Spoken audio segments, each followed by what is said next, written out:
Hi, I'd like to say hello to all my students who are still in protocol right now. Uh, if you've tested positive, I hope you're feeling okay.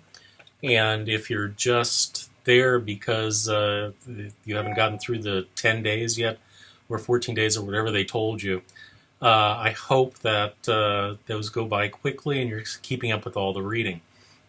This is just a brief summary of what we did in class today.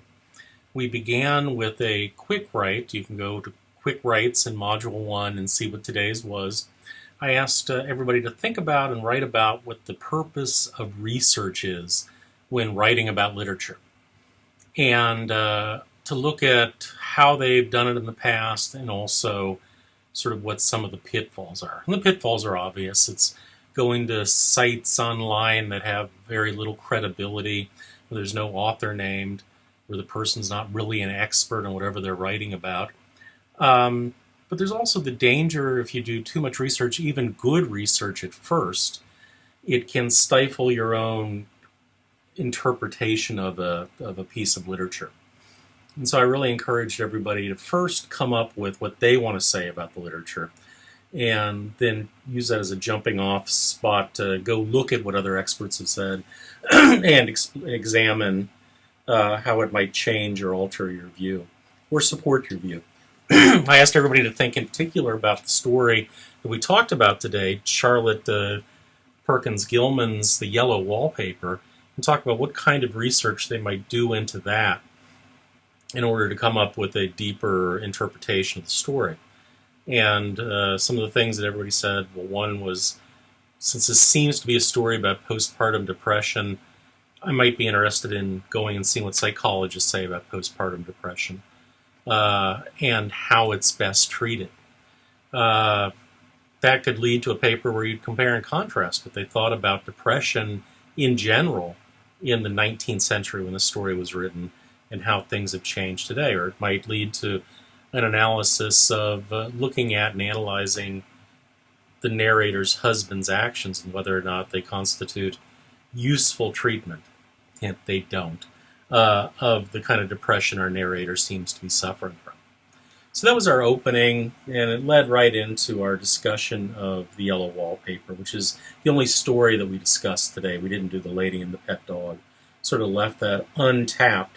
So if you chose to write about that, you wouldn't have your own interpretation tainted by our class discussion. But I asked, as usual, a series of questions to small groups and had them discuss those and report back their answers, and I'll just tell you a little bit about what they came up with. First question I asked is, why is the story called The Yellow Wallpaper? What role does wallpaper play in the story? Why choose yellow for the color? Does the wallpaper change over time? And they said it was really a central symbol for a lot of the story, the wallpaper.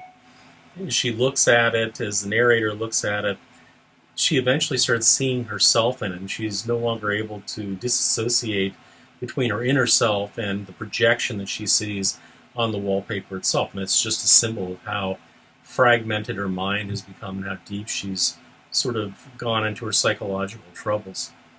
We weren't sure about yellow. We made some guesses at why that color is used. Certainly at the time the story was written, yellow was often associated with disease. Yellow fever was an incredibly dangerous disease that spread a lot at that era. Or there's also like the yellow of jaundice if you have liver issues. So in both cases, yellow makes sense with that.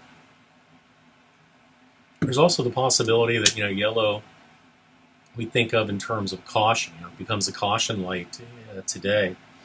Whether there were stoplights up at that time in America, I don't know. That'd be something that one could research. But that was another possibility thrown out there. What do you make of the narrator's husband? What role does he play in his wife's health? Yes, he's a doctor, but he's obviously also sort of controlling her. I was going to say passive-aggressive, but not even that. He is completely controlling her, and as a doctor, he's a bit of a quack. He's as bad as the doctor in Chopin's A Story of an Hour.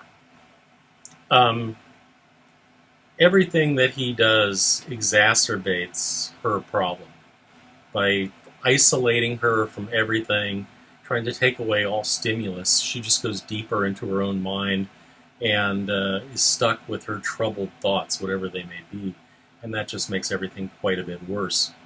Charlotte Perkins Gilman actually underwent a similar treatment by the Weir Mitchell, by a guy named Weir Mitchell, who advocated for sort of locking sick people away like this, mentally ill people away like this, and forcing them to do nothing for long periods of time, which, of course, today is probably the exact opposite of what most psychiatrists would recommend.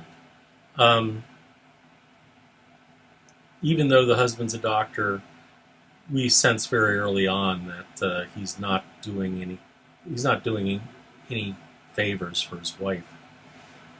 Let's see. What do you think might be wrong with the narrator? What are some ways that she might be treated today for her state? As I sort of hinted at earlier, most people seem to think that she's suffering from postpartum depression. And for that, her baby is taken away from her. She never gets to sort of work through her issues at that point. She's never talked to about any issues that she might be having. She's just removed from everything and left to fester in her problems. Today, she would probably be treated with possibly medication. She'd be treated with therapy, counseling. I think we're probably a lot better at dealing with this sort of depression today. And if it really got bad enough, she'd probably be under intensive care by a psychiatrist. The other thing that a psychiatrist might have her do is do what she's trying to do, trying to journal, whether she sits down and writes her diary. She sort of intuitively understands that getting in touch with her feelings may help her to have some insights, and it might be why she's doing that writing, that she has to hide away because she knows that her husband will take it away. How does the narrator change over the course of the story? Well, she gets worse, right? By the very end, she's completely broken down and having a psychotic incident where she no longer can differentiate between herself and the lady that she sees imprisoned in the wallpaper. It goes from beyond being just a symbol to her seeming very real. Even though from the very beginning she's in a room that has bars on the window like a jail, it's just gotten worse as she's gotten deeper into her condition. What are some of the themes? The things we've all been talking about. Depression, feminism, how women were treated at the end of the 19th century, the problem with doctors, mental illness, power differential in a relationship, self-agency, all those sorts of things are part and parcel of what's going on in this story. So, we went through this and had a nice discussion in class. I then used that to talk about resources available at the library online if students wanted to follow up and do some research. And so we went to the Allen Hancock College library website. You can just Google that, where I showed them two things. I showed them a search bar right on the very front page where they could type in something like the yellow wallpaper and immediately have access to high-quality academic essays and books about Gilman and about her stories and about this story in particular. The other thing I showed them, or I also mentioned that they could put in something like postpartum depression and begin their search right there. I also showed them to the right, on the right side of that home page, where there is a chat feature where they can chat live with research librarians at our college if they're on duty, and talked about what a wonderful thing that was if they just wanted to have some help getting into research for their first paper. The last two things we did is I looked at and read with them the description of the first essay. It's not due for almost a month still, but I wanted them to start thinking about it. And it's about how a character changes. And so we talked a lot about the narrator in this story and the way that she steadily goes downhill to having a complete psychotic break. I don't know if that's the right term or not. I'm not a psychologist, but I suggest, that's the kind of thing that you could research and write about for your first paper if you wanted to. The second thing, the last thing that we did is we continued working on the short story about something that happened at your childhood home. And so I gave everybody 15 more minutes and said on Wednesday we're going to share our early drafts and sort of get some feedback from other people. So that's a very quick breakdown of what we did today. Lots of writing in class. I gave them a little extended time at the quick write at the beginning and then to work on their essay towards the end, and spent most of the time in small groups and then reporting back from that. Anyway, shoot me an email. Let me know how you're doing. Let me know when you anticipate maybe being able to come back.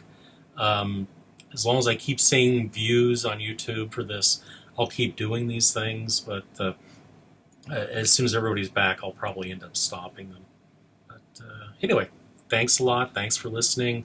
Hang in there. Stay safe. Stay well. Talk to you later.